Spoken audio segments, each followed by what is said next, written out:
The Morrill Land Grant Act gave federal land to establish a college. The college's focus would be mechanical arts and agriculture. Now, many original land grant universities still have those words in their name. The Land Grant Act established one college in each state where these subjects were taught. The first Morrill Act was signed into law by Abraham Lincoln in 1862. The second Morrill Act was passed in 1890 in order to include the southern states who had seceded during the Civil War. Initially, these land-grant universities tried to imitate Eastern colleges.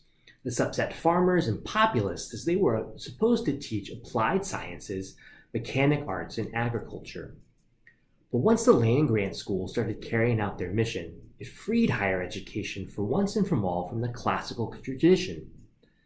The land grants also expanded on the mission and ideal of the state university. The land grants defined the university as an educational institution of large size with advanced instruction in all the main fields of knowledge. They emphasized applied knowledge should be used to solve the problems of the community. This ultimately led to an expansion of the curriculum as new fields of knowledge emerged. These land-grant colleges also emphasized research in advanced or graduate education. The land-grant schools are often called democracies colleges, as they open access to higher education to a greater number of people and focus their efforts in solving the problems of their local community.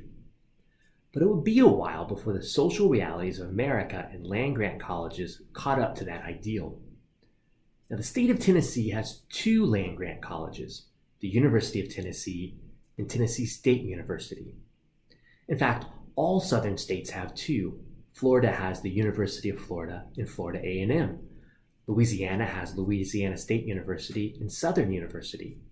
West Virginia has West Virginia University and West Virginia State University. And the list goes on. So why do southern states have two land grants when every other state only has one? Well, when the second Morrill Land Grant Act was signed into law, it was done to allow southern states who had seceded to take part. Now, the second land grant also allowed for the creation of a second all-black land grant college where segregation was in effect. On the one hand, this opened higher education to African Americans who previously had almost no chance of attending college, even in the North. But on the other hand, it reinforced the existing system of racism and discrimination. It created one land-grant college for white students and one for black students. Now, the ideal of land-grant colleges and universities is that every American is entitled to higher education, which should be broadly disseminated and function to serve its community.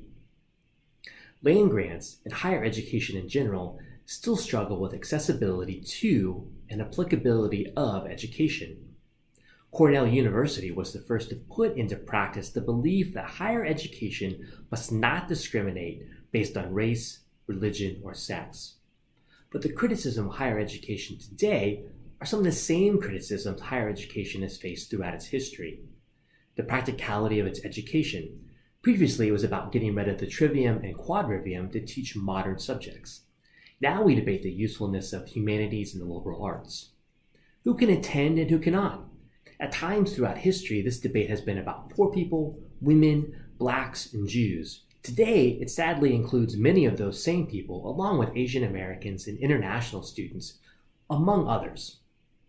Now, it should be noted, today, in addition to land-grant colleges, there are sea grant colleges, space grant colleges, and even sun grant colleges. So let's end this video here. And in the next video, we'll discuss the rise of graduate education and the research university.